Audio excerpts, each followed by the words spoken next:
नमस्कार प्रेक्षकांनो, मालिकेच्या आजच्या भागामध्ये आपल्याला पाहायला मिळणार आहे की ईश्वरी ही नाराज झालेली असते। तेव्हा ईश्वरीच्या आईने ठरवलेलं आहे की काहीही झालं तरीही मला हिच्या चेहऱ्यावरती हसू पुन्हा आणण्यासाठी काहीतरी करावं लागणार आहे आणि ती गोष्ट म्हणजे अर्णवला परत बोलवावं लागणार आहे। तर इकडे आकाश अर्णवकडे आलेला आहे आणि आकाश अर्णवला म्हणत आहे की हे बघ, कसं आहे माहितीये का, तू बिझनेसमध्ये असशील मास्टर, पण नात्यांच्या बाबतीत मात्र नाही। तू नात्यांच्या बाबतीत पूर्णपणे फेल आहेस, कारण तू कधीच कोणाला समजून घेऊ शकत नाही, असं आकाश हा अर्णवला सांगत असतो। त्याचबरोबर अर्णव म्हणत असतो की काय बोलतोस तू हे सगळं, कारण अर्णवला हे जाणवत आहे की त्याच्याकडून काहीतरी चुकत आहे। ईश्वरीच्या बाबतीत तो चुकीचं वागलेला आहे। इकडे आपल्याला पाहायला मिळतं की जेव्हा या सर्व गोष्टी घडत असतात तेव्हा मात्र ईश्वरीची नोकरी गेलेली आहे ही गोष्ट राकेशला समजलेली असते आणि राकेश म्हणत असतो की नाही, मी तुमच्यासाठी नवीन नोकरी शोधतो, कारण इतर लोकांसाठी जर मी एवढं सगळं करत असेल तर तुमच्यासाठी करायला काय हरकत आहे, अनोळखी लोकांसाठी पण मी एवढं सगळं करत असतो। हे बोलणं त्याचं चाललेलं असतं आणि तेव्हा मात्र ईश्वरी म्हणते की त्याची काहीच गरज नाही। ईश्वरीने स्पष्टपणे तोंडावर सांगितलेलं आहे की मला तुमच्या नोकरीची गरज नाही, असं स्पष्टपणे ईश्वरीने सांगून इकडे या राकेशची बोलती बंद केलेली आहे, कारण ईश्वरीने स्वतःची नोकरी स्वतः शोधायचं ठरवलेलं आहे। काहीही झालं तरीही राकेशच्या नोकरीची तिला गरज नाही, हे स्पष्टपणे तिने ठणकावून सांगितलेलं आहे। हे सगळं कशा पद्धतीनं होणार आहे त्यासाठी प्रेक्षकांनो हा व्हिडिओ शेवटपर्यंत पहा। त्याचबरोबर चॅनलवरती नवीन असाल तर चॅनलला सबस्क्राईब करा, व्हिडिओला लाईक करा, कारण आईने इकडे अर्णवला फोन करून बोलावून घेतलेला आहे। अर्णवला सांगितलेलं आहे की तू घरी ये। तर ईश्वरीला जेव्हा अर्णव आधार देत असतो तेव्हा ईश्वरी म्हणत असते की समोरच्या माणसाला नक्की कशा प्रकारचा आधार पाहिजे आहे, त्याची नक्की गरज काय आहे ते समजून घ्यायचं आहे। तुम्ही जे काय करत आहात त्याची काहीच गरज नाही, तुमच्या आधाराची मला गरज नाही, असं स्पष्टपणे ईश्वरीने सांगितलेलं असतं आणि अर्णवच्या हातातून स्वतःचा हात हा सोडवून घेतलेला असतो। तेव्हा मात्र ईश्वरीने एवढं स्पष्टपणे वागल्यानंतर अर्णव तिच्याकडे पाहत असतो। तेव्हा अर्णव म्हणत असतो की असं काय बोलतेस, पण ईश्वरी मात्र ऐकायलाच तयार नसते। ईश्वरी म्हणत असते की नाही अर्णव सर, तुम्ही चुकताय, असं ईश्वरीचं म्हणणं असतं। तिला एवढंच वाटत असतं की अर्णवने अशा पद्धतीने बोलायला नको होतं, कारण अर्णवने तडकाफडकी निर्णय घेत ईश्वरीला जॉबवरून काढून टाकलेलं असतं। त्याने सांगितलेलं असतं की इथे तू कामाला यायची गरज नाही, कारण आईसाठी आता आजीसाठी या कोणत्याही गोष्टींची गरज नाही, म्हणून केअरटेकरच्या जॉबवरून काढून टाकलेलं असतं। हे सगळं जेव्हा घडत असतं तेव्हा मात्र इकडे खूप मोठा धक्का बसलेला असतो आणि ह्या सगळ्यातून मार्ग कसा काढायचा हा प्रश्न मात्र इकडे ईश्वरीला पडलेला असतो। त्यासोबतच ईश्वरी म्हणत असते की माफ करा सर, पण आत्तापर्यंत तुम्ही मला जी काही मदत केलेली आहे ती तुमची मदत खूप मोठी आहे माझ्यासाठी, मी ती कधीच विसरू शकत नाही, असं स्पष्टपणे ईश्वरीने सांगितलेलं असतं। त्यासोबतच पाहायला मिळतं की अर्णवला धक्का बसलेला असतो। ईश्वरी म्हणत असते की अर्णव सर, आजपर्यंत तुम्ही मला मदत केलेली आहे, तुमचे माझ्यावरती खूप उपकार झालेले आहेत, पण यापुढे मला तुमच्या मदतीची गरज नाही। हे जेव्हा ईश्वरी बोलत असते तेव्हा अर्णवला धक्का बसलेला असतो। अर्णवला कळतच नसतं की मी काय केलेलं आहे। ईश्वरी आता जॉबवरून काढून टाकलेलं आहे। तिला खरं तर वाटत असतं की थांबलं पाहिजे, आपण सरांशी बोललो तर फायदा होईल, पण ईश्वरी मनात म्हणत असते की मला आईनं सांगितलं होतं जाऊन माफी माग, सगळ्या गोष्टी सॉल्व्ह होतील, म्हणून तर मी इकडे येण्याचा निर्णय घेतला, पण इथं आल्यानंतर काय वेगळंच घडलेलं आहे, या सगळ्या गोष्टी अशा पद्धतीनं घडतील असं मला स्वप्नातही वाटलं नव्हतं, पण हे सगळं अशा पद्धतीनं झालेलं आहे। ही गोष्ट मात्र ईश्वरीला आवडलेली नसते। ईश्वरीला मात्र या सर्व गोष्टींचा त्रास होत असतो। ईश्वरी म्हणत असते की नाही, काहीही झालं तरीही मला आता या सगळ्यातून बाहेर पडलं पाहिजे। ती मागे फिरली तर मी तिला थांबवू शकतो, तिने जर पलटली तर मला बरं वाटेल, असं अर्णवच्या मनात असतं आणि त्यासाठी अर्णव ईश्वरी मागे फिरण्याची वाट बघत असतो, पण वेळ निघून जाते। ईश्वरी म्हणते की नाही, आणि ईश्वरी इकडे अर्णवला पुन्हा कधीच भेटणार नाही अशा पद्धतीने बोलून गेलेली असते। त्यामुळे अर्णवला वाईट वाटलेलं असतं। इकडे लावण्या मात्र टेन्शनमध्ये असते, तिच्या डोक्यातून ते विचारच जात नाहीत। अर्णवने स्पष्टपणे तोंडावरती नकार दिलेला असतो आणि लावण्याला सांगितलेलं असतं की पुन्हा माझ्याशी या बाबतीत विचार करायचा नाही, पुन्हा माझ्याशी या बाबतीत बोलायचं नाही। हे सगळं सांगितलेलं असतं. आणि त्यासोबतच इकडे आपल्याला पाहायला मिळतं की जेव्हा हे सगळं चालू झालेलं असतं तेव्हा मात्र तिला आठवत असतं, तिने अर्णवचा हात हातात घेतलेला असतो आणि ती अर्णवशी बोलत असते. परंतु अर्णवने स्पष्टपणे नकार देऊन तिला सांगितलेलं असतं की माझ्यापासून लांब राहा, कारण माझ्या मनात तुझ्याबद्दल तसं काहीच नाही, एवढा स्पष्टपणे नकार दिलेला असतो आणि तिला सांगितलेलं असतं. त्यासोबतच इकडे पाहायला मिळतं की अर्णवसोबत घालवलेले क्षण तिला आठवत असतात. तिला वाटत असतं की अर्णवने तिला होकार दिला पाहिजे, तिचा स्वीकार केला पाहिजे. पत्रिका तर जुळत आहेत, घरातील सगळेजण माझ्या बाजूने आहेत, पण अर्णव मात्र यासाठी तयार होत नाही. ही गोष्ट मात्र तिच्यासाठी आता त्रासदायक ठरत असते. तिला वाईट वाटत असते की नाही, काहीही झालं तरीही या सगळ्यातून मला मार्ग काढायला पाहिजे, एवढंच लावण्याच्या डोक्यात सुरू असतं आणि ती टेन्शनमध्ये असते. तिला वाईट वाटलेलं असतं कारण तिनं अर्णववरती खूप प्रेम करते. म्हणून तर तिने ऑफिसमध्ये कामाला ठेवताना सुद्धा सुंदर मुलींना कामाला ठेवत नाही. ज्या मुली अर्णवच्या पुढे मागे करतील त्या मुलींना ती इंटरव्ह्यूमधून रिजेक्ट करत असते. पण आज मात्र तिच्या बाबतीत अर्णवने स्वतः तिला रिजेक्ट केलेलं असतं. इकडे पाहायला मिळतं की तेवढ्यातच लावण्याचा फोन वाजतो. वल्लरीचा फोन तिला आलेला असतो. ती म्हणते की हां बोला मामी. तेव्हा वल्लरी म्हणते की खूप भारी बातमी द्यायची तुला. लावण्य म्हणते की काय, ती ईश्वरी जॉब वगैरे सोडून गेली की काय, घर सोडून गेली की काय.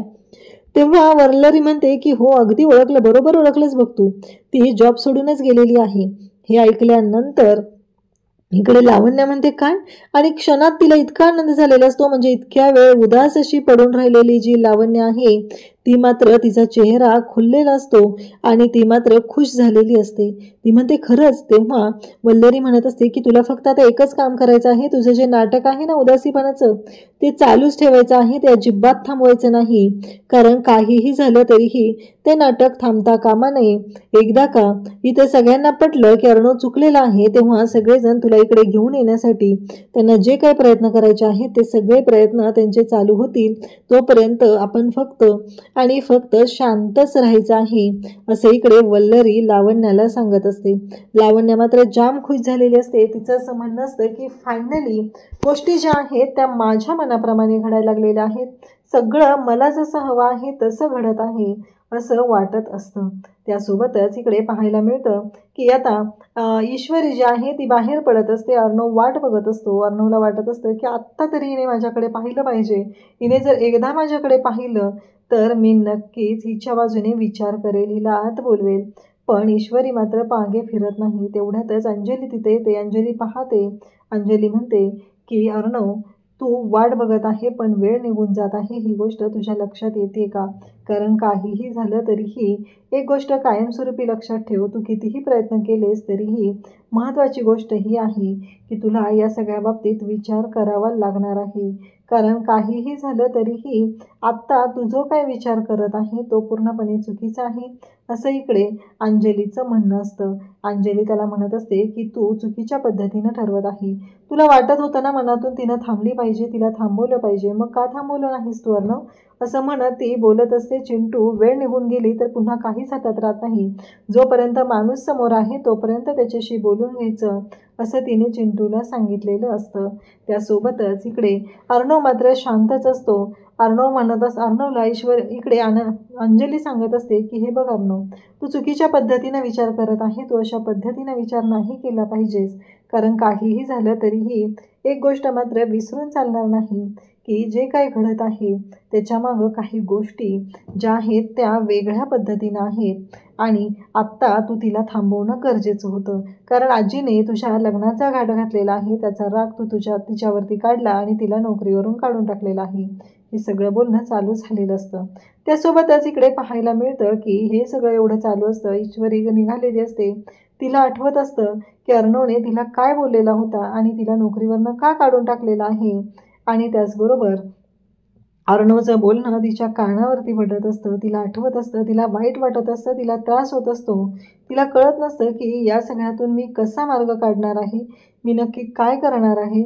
अशा अनेक गोष्टी आता समोर आलेल्या असतात आणि त्यासोबतच ईश्वरी रडत रडत निघालेली असते. तिला वाईट वाटत आहे की काही झालं तरीही आता ही नोकरी तर गेलेली आहे, आत्याने काढलेलं कर्ज आहे, त्या कर्जाचं काय करायचं आहे, ते कशा पद्धतीनं फेडायचं आहे, त्यासाठी तर तिने काम शोधलेलं होतं आणि तिनं कोणतंही काम करण्याची तयारी दाखवलेली होती.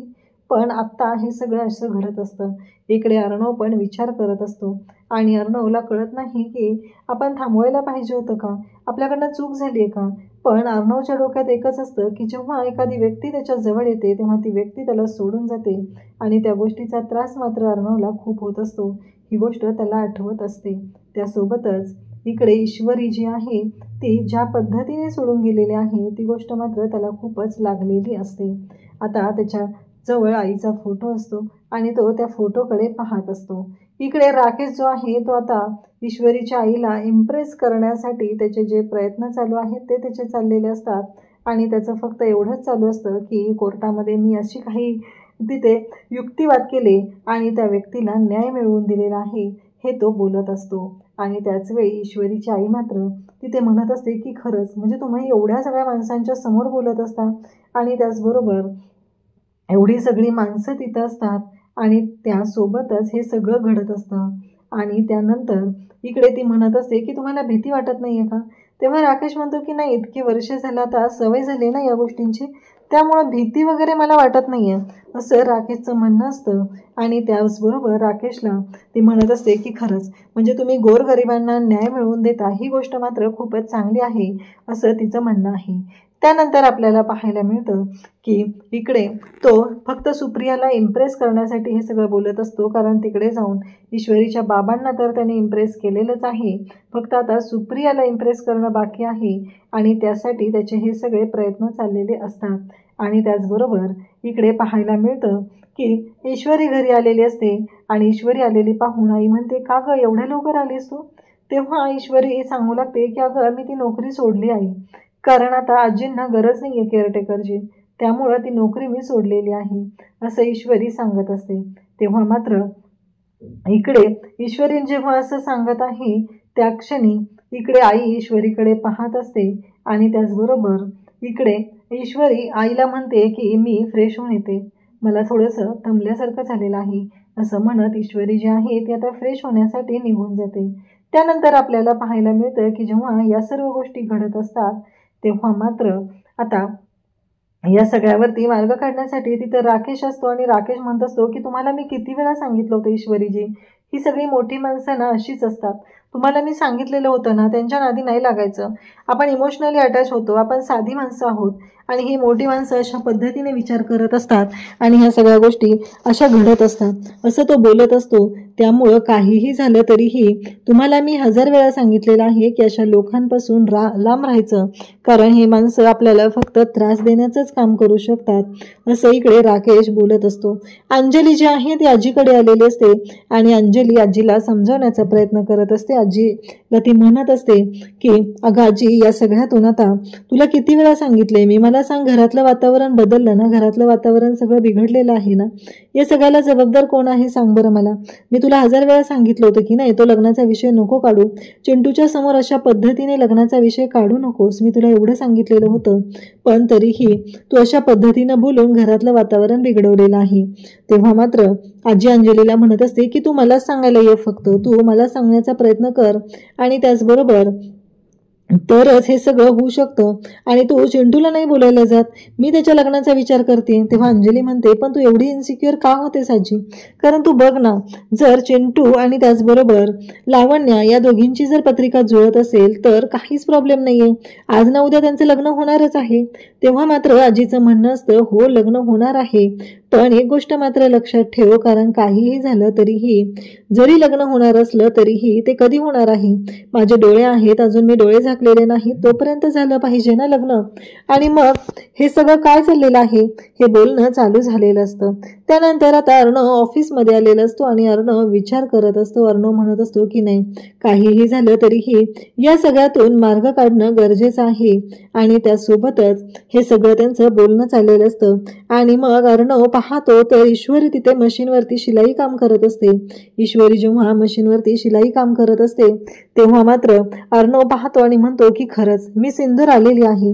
आणि मग तो बोलतो, दोघंही एकमेकांकडे पाहू लागतात आणि त्या क्षणी ईश्वरी तिथे येते आणि म्हणते, अर्णव सर, खरंच हे धागे आहेत ना, हे जोडता येतात हो, पण काही धागे असे आहेत की ते आपल्याला जोडता येत नाही. आणि नात्यांचे धागे, हे धागे तुम्ही जोडाल हो, पण नात्यांच्या धाग्याचं काय? नात्यांचे धागे एकदा जर का तुटले तर ते आपण पुन्हा नाही जोडू शकत, असं ईश्वरी अर्णवला सांगत असते. आणि अर्णवला सांगण्याचा उद्देश तिचा एकच असतो की काहीही झालं तरीही नात्यांचे धागे जोडणं खूप गरजेचं आहे. आणि अर्णव सर, ती गोष्ट तुम्हाला अजिबातच जमत नाही, असं ईश्वरीने स्पष्टपणे सांगितलेलं असतं. ईश्वरीचं जे म्हणणं असतं त्या सगळ्यातून एकच गोष्ट क्लिअर होत असते, आणि ती म्हणजे या सगळ्यातून आता अर्णवला कळलेलं असतं. तेव्हा अर्णव म्हणत असतो की नाही, मी तसा नाही आहे, मी नात्यांच्या धाग्याच्या बाबतीत मी तसा नाही आहे, कारण नाती मला जोडता येतात, पण तुम्हाला माहीत नाही आहे मी सिंदूर काय झालेला आहे. आणि मग अर्णव त्याचा जो भूतकाळ आहे तो ईश्वरीच्या समोर सांगायला सुरुवात करतो. आणि तो म्हणजे की अर्णवच्या बाबतीत काय झालेलं होतं. अर्णव नात्यांच्या बाबतीत किती पॉझिटिव्ह होता.